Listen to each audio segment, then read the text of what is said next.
जय श्री राधा कृष्णा। सनातन धर्म में सभी तिथियों में से एकादशी को खास माना जाता है। यह तिथि जगत के पालनहार भगवान विष्णु और माँ लक्ष्मी की कृपा पाने के लिए शुभ मानी जाती है। इस दिन साधक व्रत करते हैं और विधि पूर्वक श्री हरि की पूजा अर्चना करते हैं। धार्मिक मान्यताओं के अनुसार कामदा एकादशी का व्रत करने से सभी पापों से छुटकारा मिलता है। हर महीने में 2 बार एकादशी व्रत किया जाता है। इस तिथि को भगवान विष्णु और माँ लक्ष्मी की कृपा प्राप्त करने के लिए शुभ मानी जाती है। पंचांग के अनुसार हर साल चैत्र माह के शुक्ल पक्ष में कामदा एकादशी मनाई जाती है। धार्मिक मान्यता के अनुसार कामदा एकादशी का व्रत करने से साधक के जीवन में सुख समृद्धि का वास होता है। आज हम सुनेंगे कामदा एकादशी व्रत कथा।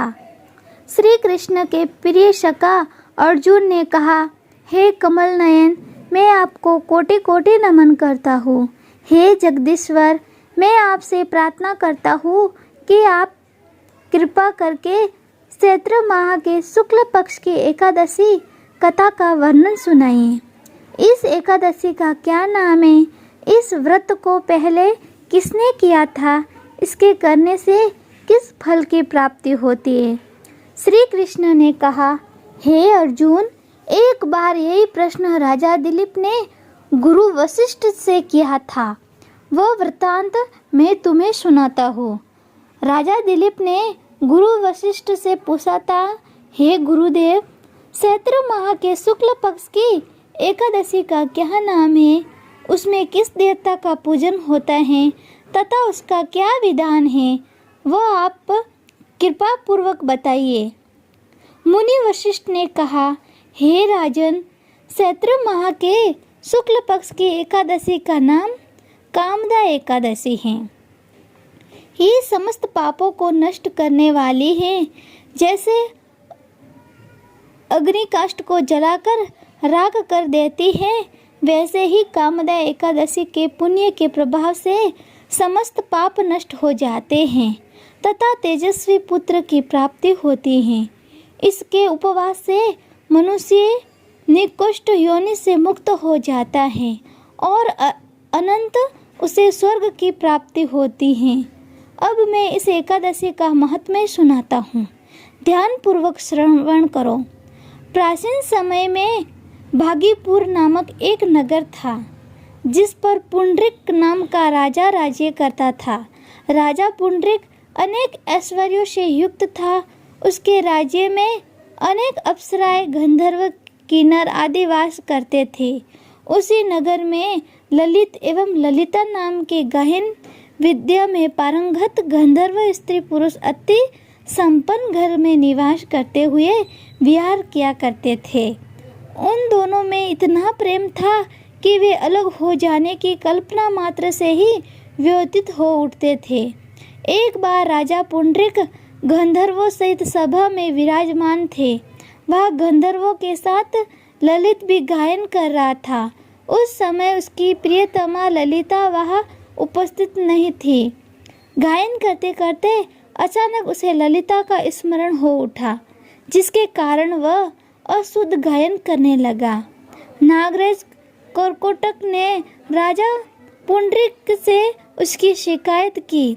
इस पर राजा को भयंकर क्रोध आया और उन्होंने क्रोधवश ललित को श्राप दिया, अरे नीच, तू मेरे सम्मुख गायन करते हुए भी अपनी स्त्री का स्मरण कर रहा है। इससे तू नरभक्षी दैत्य बनकर अपने कर्म का फल भोग। ललित गंधर्व उसी समय राजा पुंडरीक के श्राप से एक भयंकर दैत्य में परिवर्तित हो गया। उसका मुख विकराल हो गया। उसके नेत्र सूर्य चंद्र के समान प्रतीत होने लगे। मुंह से आग की भयंकर ज्वालाएं निकलने लगी। उसकी नाक पर्वत की कंदरा के समान विशाल हो गई तथा गर्दन पहाड़ के समान दिखाई देने लगी। उसकी भुजाएं 2-2 योजन लंबी हो गई। इस प्रकार उसका शरीर 8 योजन का हो गया। इस तरह राक्षस बन जाने पर वह अनेक दुख भोगने लगा। अपने प्रियतम ललित का ऐसा हाल होने पर ललिता अथाह दुख से व्यथित हो उठी। वह अपने पति के उद्धार के लिए विचार करने लगी कि मैं कहाँ जाऊँ और क्या करूँ, किस जतन से अपने पति को इस नरक तुल्य कष्ट से मुक्त कराऊँ। राक्षस बना ललित घोर वनों में रहते हुए अनेक प्रकार के पाप करने लगा। उसकी स्त्री ललिता भी उसके पीछे पीछे जाती और उसकी स्थिति देखकर विलाप करने लगती। एक बार वह अपने पति के पीछे पीछे चलते हुए विंध्याचल पर्वत पर पहुंच गई। उस स्थान पर उसने श्रृंगी मुनि का आश्रम देखा। वह शीघ्रता से उस आश्रम में गई तथा मुनि के समक्ष पहुंचकर दंडवत प्रणाम कर विनीत भाव से प्रार्थना करने लगी। हे महर्षि, मैं वीरधमना नामक गंधर्व की पुत्री ललिता हूँ। मेरा पति राजा पुंडरीक के श्राप से एक भयंकर दैत्य बन गया है। उससे मुझे अपार दुख हो रहा है। अपने पति के कष्ट के कारण मैं बहुत दुखी हूँ। हे मुनि श्रेष्ठ, कृपा करके आप उसे राक्षस योनि से मुक्ति का कोई उत्तम उपाय बताइए। समस्त वृतांत सुनकर मुनि श्रृंगी ने कहा, हे पुत्री, चैत्र माह के शुक्ल पक्ष की एकादशी का नाम कामदा एकादशी है। उसके व्रत करने से प्राणी के सभी मनोरथ शीघ्र ही पूर्ण हो जाते हैं। यदि तू उसके व्रत के पुण्य को अपने पति को देगी तो वह सहज ही राक्षस योनि से मुक्त हो जाएगा एवं राजा का श्राप शांत हो जाएगा। ऋषि के कहे अनुसार ललिता ने श्रद्धा पूर्वक व्रत किया तथा द्वादशी के दिन ब्राह्मणों के समक्ष अपने व्रत का फल अपने पति को दे दिया और ईश्वर से प्रार्थना करने लगी, हे प्रभु, मैंने तो ये उपवास किया है, उसका फल मेरे पतिदेव को मिले, जिससे उनकी राक्षस योनि से शीघ्र ही मुक्ति हो जाए। एकादशी का फल देते ही उसका पति राक्षस योनि से मुक्त हो गया और अपने दिव्य स्वरूप को प्राप्त हुआ। वह अनेक सुंदर वस्त्रों तथा आभूषणों से अलंकृत होकर पहले की भांति ललिता के साथ विहार करने लगा। कामदा एकादशी के प्रभाव से वह पहले की भांति सुंदर हो गया तथा मृत्यु के पश्चात दोनों पुष्पक विमान पर बैठकर विष्णु लोक को चले गए।